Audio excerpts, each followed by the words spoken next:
आज हम जिस टॉपिक को डिस्कस करने वाले वो है बेसिसिटी ऑफ अमाइन। हमें पता है कि अमाइन बेसिक होते हैं क्योंकि lone pair of electron presence की वजह से ये इस लोन पेयर ऑफ इलेक्ट्रॉन को डोनेट करते हैं और उस वजह से ही बेसिक होते हैं।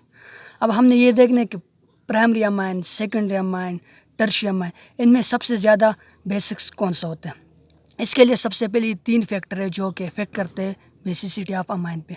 और फिर उसके अंदर जब अमाइन हमारे पास गैसेस फेज़ में और लिक्विड फेज़ में हो और या ये अल्काइल ग्रुप चेंज हो तो उस वजह से भी इसकी बेसिस नेचर जो है ना वो चेंज होता है। सबसे पहला फैक्टर जो है वो है इलेक्ट्रॉनिक फैक्टर। इलेक्ट्रॉनिक फैक्टर में हम देखें कि इलेक्ट्रॉन डोनेटिंग ग्रुप लगो या इलेक्ट्रॉन विड्राइंग ग्रुप।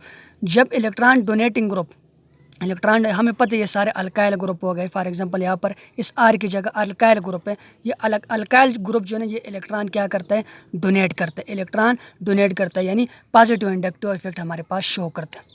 अब जिस तरह इलेक्ट्रॉन डोनेटिंग ग्रुप की तादाद ज़्यादा होगी इलेक्ट्रॉनिक इफेक्ट में, उसी तरह हमारे पास बेसिक नेचर ज़्यादा होगा क्योंकि ये इलेक्ट्रॉन ज़्यादा, ये अल्काइल ग्रुप है, इधर से ये भी अल्काइल ग्रुप है और ये भी 3 अल्काइल ग्रुप है और तीनों जो है इलेक्ट्रॉन डोनेट कर रहे हैं तो इलेक्ट्रॉन की अवेलेबिलिटी यहाँ पर और ज़्यादा होती जाएगी। इसी तरह इसका जो बेसिक नेचर है वो भी क्या होता है, इंक्रीज़ होता है। तो हम क्या ट्रेंड लेंगे कि tertiary amine are more basic than secondary amine and secondary amine are more basic than primary amine, और जो कि अमोनिया से क्या होता है और बेसिक हो जाते हैं। इसके बाद दूसरा जो हमारे पास फैक्टर है वो है साल्वेशन फैक्टर। जब हम इसको वाटर में डिज़ोल्व कर लेते हैं, वाटर हमें पता है वो अपने आयन में, ये हमारे पास H2O है, तो जब ये आयन फॉर्म में हमारे पास होता है तो H पॉजिटिव और OH क्या होता है, OH नेगेटिव। H पॉजिटिव और OH नेगेटिव, ये H पॉजिटिव जो है ना, H पॉजिटिव ये चला जाता है किसके पास, ये वाला H पॉजिटिव ये चला जाता है हमारे पास इस लोन पेयर के पास। इधर ही मैं देख लेता हूँ, इस लोन पेयर के पास जब चला जाता है तो ये क्या कर लेते हैं, इधर से एक हमारे पास एक बाण बन जाता है। सबको पता है कि वो बाण क्या होता है, कोऑर्डिनेट कोवैलेंट बाण होता है, जिसमें शेयर पेयर ऑफ इलेक्ट्रॉन सिर्फ एक एटम से बिलोंग कर, उसे हम क्या बोलते हैं, कोऑर्डिनेट कोवैलेंट बाण, और उसको एरो से डिनोट करते हैं। एरो का जो हेड होता है वो एरो का जो टेल होता है वो डोनर से होता है और हेड जो है ना वो एक्सेप्टर एटम की तरफ होता है।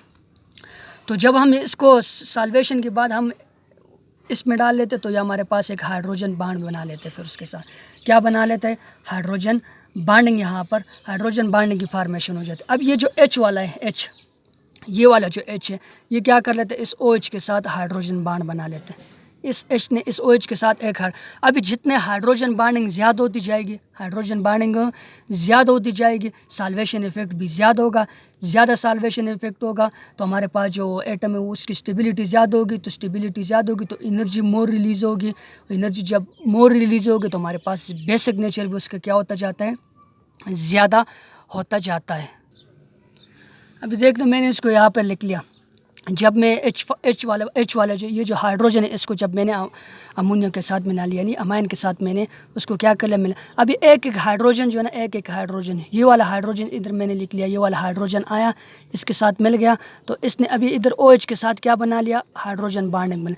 जितने हाइड्रोजन बाइंडिंग ज़्यादा होती जाएगी उतने हमारे पास बेसिक नेचर ज़्यादा। इधर 2 हाइड्रोजन है तो कितने हाइड्रोजन बाइंड बन जाएंगे, 2 हाइड्रोजन बाइंड। इधर 2 है और इधर कितने हाइड्रोजन बांड बन जाएंगे, OH2 OH2 OH2। तो हाइड्रोजन बाइंडिंग ज़्यादा होगी तो बेसिक नेचर ज़्यादा होगी। इसमें हमारे पास ये वाले ज़्यादा बेसिक है इसके बाद, और ये वाला इसके बाद, साल्वेशन वाले फैक्टर।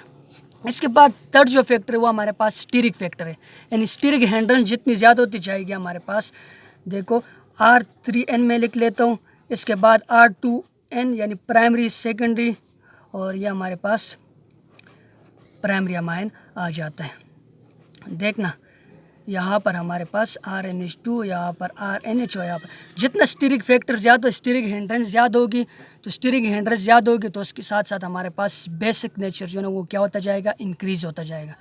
लेकिन इसके लिए कुछ फैक्टर है कि कहाँ पर कौन सा फैक्टर डोमिनेंट होगा, कहाँ पर कौन सा फैक्टर डोमिनेंट नहीं होगा। जब हमारे पास मुख्तलिफ फेज़ होगा, यानी एक्वस फेज़ होगा, गैसियस फेज़ होगा, और जब हमारे पास ये अल्काइल ग्रुप चेंज होते जाते हैं, तो इसके लिए हम एक्सपेरिमेंटल फैक्टर लेते हैं और तीनों को कंपेयर करते हैं कि कौन सा फैक्टर डोमिनेंट, उसके बाद हमारे पास बेसिक नेचर आता है। तो देखते हैं कि एक्सपेरिमेंटल फैक्टर में कौन सा फैक्टर है जो कि इफेक्ट करता है बेसिसिटी ऑफ अमाइन को। अब एक्सपेरिमेंटल फैक्टर में हम देखते हैं कि जब हमारे पास ये अमाइन हो गए, ये गैसेस नेचर हो, यानी गैसेस फॉर्म में जब हमारे पास हो, तो उस वक्त जो हमारे पास दो फैक्टर डोमिनेंट होंगे, एक इंडक्टिव फैक्टर, दूसरा इलेक्ट्रॉनिक फैक्टर।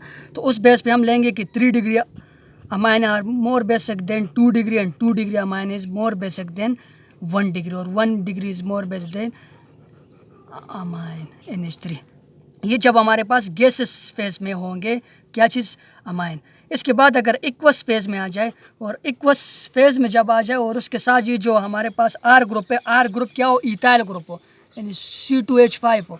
ये जब इथाइल ग्रुप हो, आर ग्रुप क्या है यहाँ पर, इथाइल ग्रुप है, तो उस वक्त जो हमारे पास बेसिक नेचर वो 2 degrees more basic than 3 degree and 3 degree is more basic than 1 degree. ये बात याद रखनी है कि गैसेस फेज में ये वाला रूल हमारे पास रखेगा, और इक्वस फेज में ये वाला जब हमारे पास electron donating group or group क्या हो, इथाइल हो। लेकिन जब मिथाइल वाला केस आ जाए, मिथाइल वाले केस में 2 degrees more basic than 1 degree and 1 degrees more basic than 3 degree. तो ये हमारे पास कुछ रूल है, यानी कुछ हम नेचर होते हैं, जो फैक्टर होते हैं जो इफेक्ट करते हैं बेसिसिटी ऑफ अमाइन पे। और उसके जब हम एक्सपेरिमेंट करते हैं, एक्सपेरिमेंट के बाद ये वाला डेटा में निकलता है कि गैसेस फेज में ये वाला रूल लगेगा, इक्वस फेज में जब हमारे पास electron donative group ethyl group हो, और जब मिथाइल वाले केस हो तो फिर 2 degrees more basic than 1 degree, 1 degrees more basic than 3 degree. तो ये हमारे पास कुछ रूल थे जो कि बेसिक नेचर ऑफ अमाइन को डिफाइन करते। Thank you for watching.